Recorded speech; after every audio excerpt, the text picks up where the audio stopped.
Ladies and gentlemen, in this Red Gaming Tech.com video, we're going to be discussing indie development on the Wii U. Nintendo and Sony are often the ones getting a lot of praise from indie developers. However, several have said in the background that, you know what, Nintendo aren't getting enough credit. Nintendo are actually changing their ways and making it a hell of a lot easier to develop on their platform. Now, some people are going to say, well, why would you want to develop for the Wii U? It's having some problems right now, sales figures aren't quite where they want it to be. However, Nintendo are making it very, very easy for indie developers to jump on board.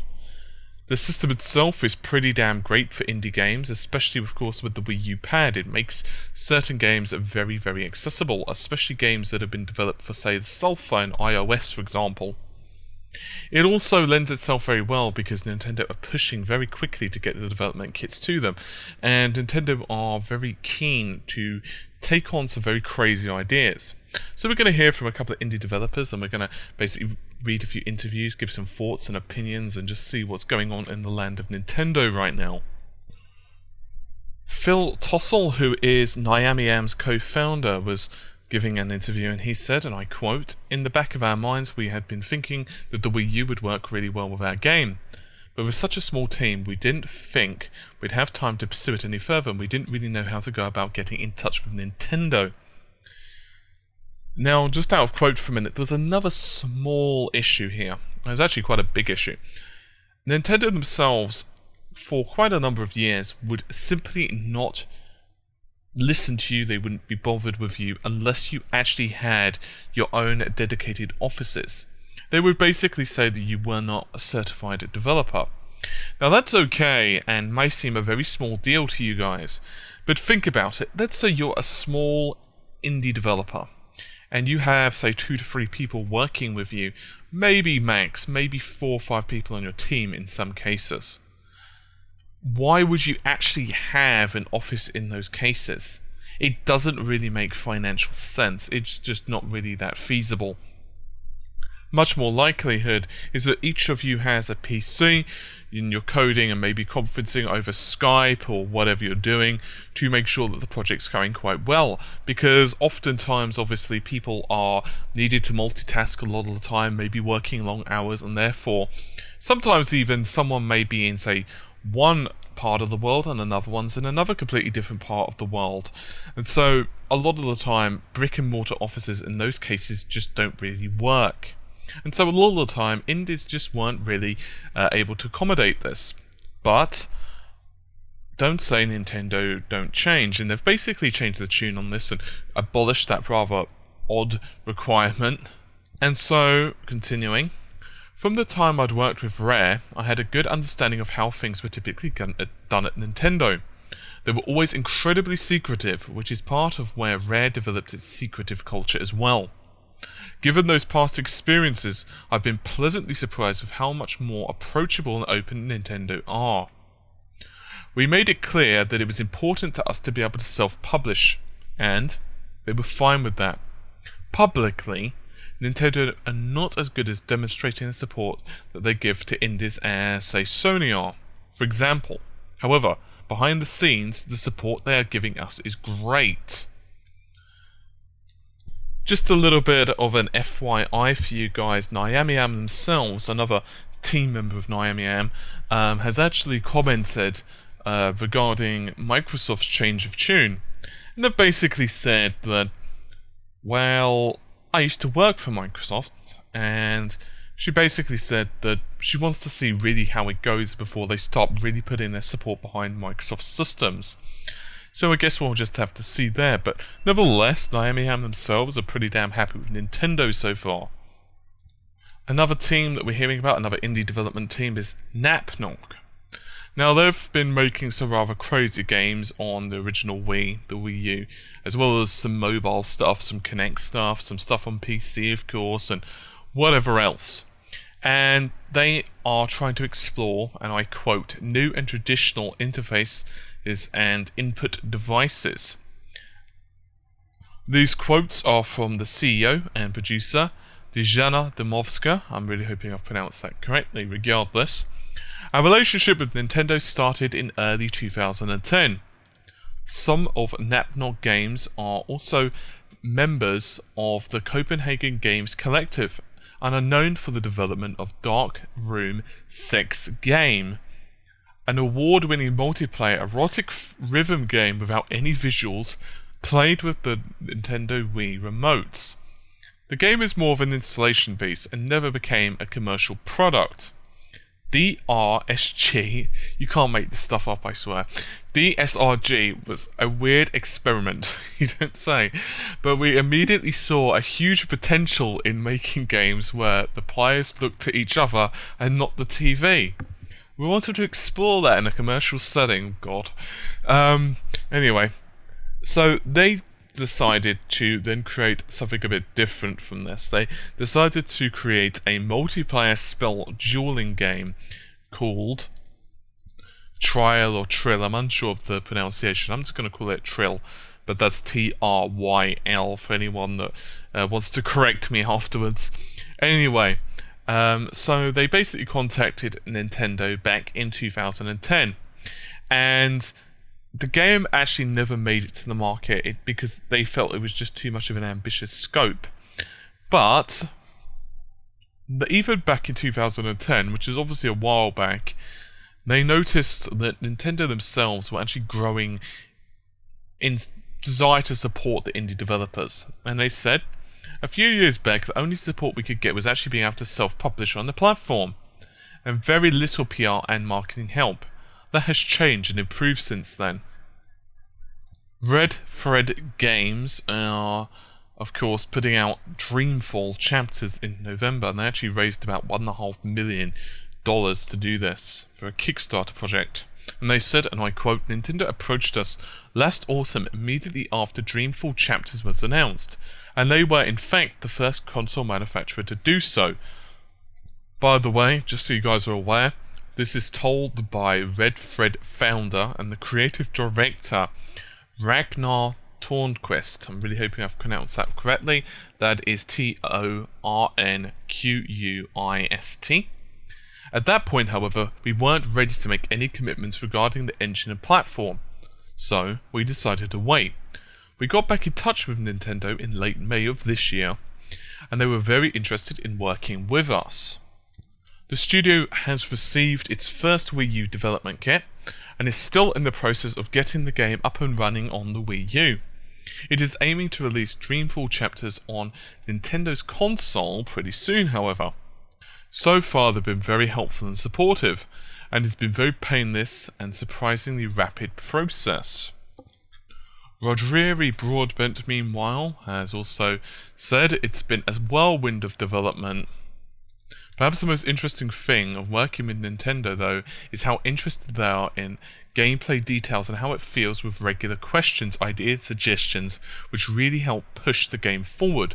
Aside from that, and in more practical terms, we've had some remarkable support from them, ranging from free development kits to help us get the project started, to being given a stand on Nintendo E3 booth to help us get noticed.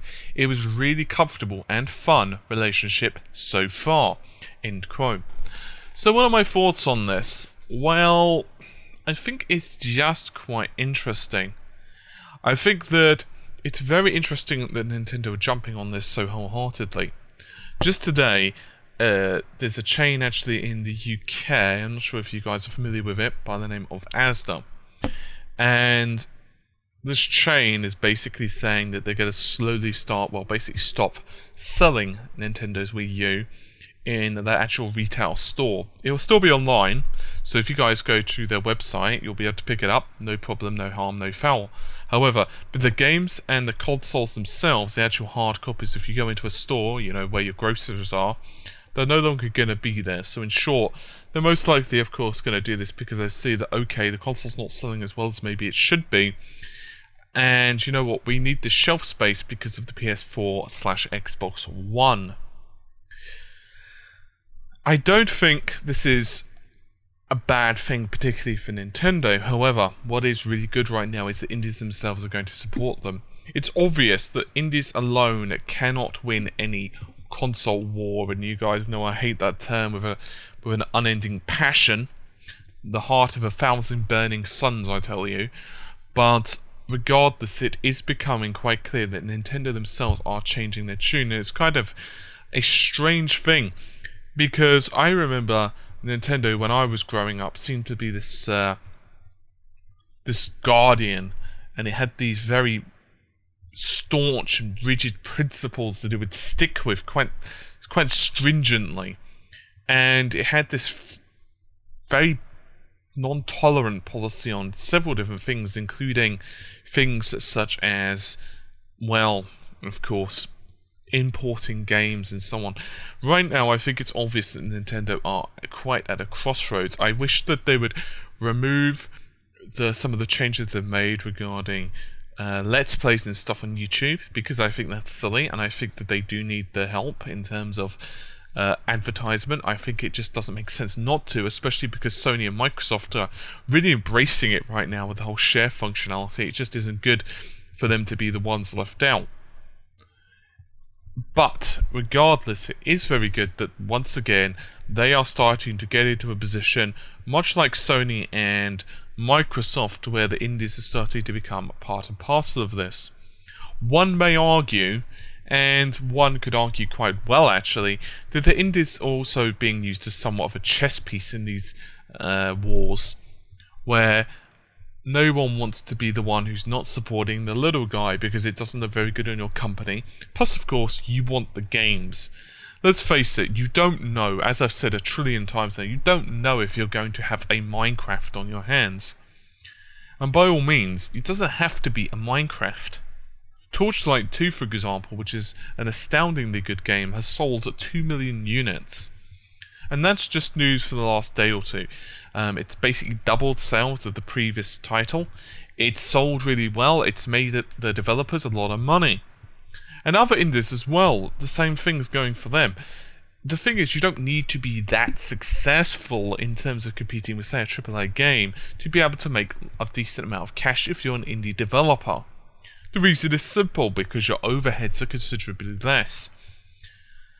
That's not to say that, of course, that indies are going to have the easiest time in the world. They are facing their own problems. But indie development is starting to become a lot better in terms of consoles, and I think the PS4, the Xbox One, and Nintendo's Wii U is definitely going to improve on that. Obviously, there are some issues for indies on the Wii U, primarily, and specifically the fact that it's not exactly the most powerful system out of the three.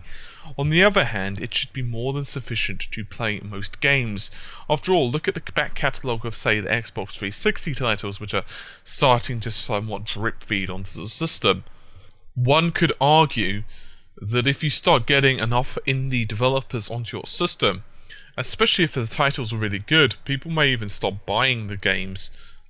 Oh, shall I say, even buying the system for those games specifically. That's not to say, once again, that AAA development is diminished or unimportant, because obviously that is not the case either. However, sometimes there are some really surprise hits. Other times it goes about as well as you expect. Regardless, one thing I am pleased about is it's actually clear that Nintendo themselves are starting to change their tune.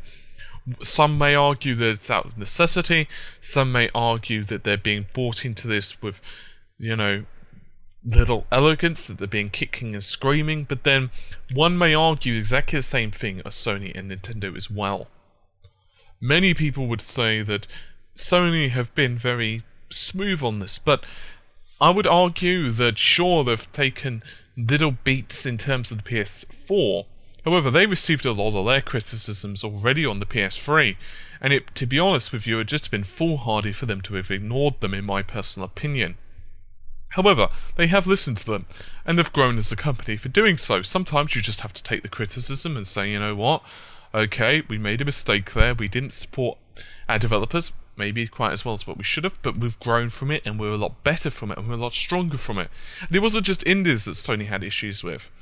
Even AAA titles, developers, they just didn't know quite how to use the system. And this isn't me saying this, by the way. These aren't even my words. These are actually the words of Mark Cerny, who is, of course, their own, He's their genius. He's the one who actually created the PS4, effectively the brainchild behind it, the lead architect. He even said that, look, the cell processor, we just didn't really think about the software when we were creating it. We were creating it into the groups, and that's the problem. Microsoft, well, it doesn't really take me for me to tell you the problems they've had with Indies. Theirs are pretty much becoming, well, uncountable right now. But they are fixing them as a company. They're saying, okay, we can't do everything at once. No company can fix everything at once because you need what's known as constants and variables. But they are starting to make sweeping changes, which are for the better. And Nintendo are doing the same thing. So, very good news in my opinion, especially for indie developers. Good news for Wii U owners, and good news for Nintendo themselves, in my personal opinion. Anyway, I'm going to get going. Hopefully you've enjoyed today's video. I will see you soon. Take care. Bye for now.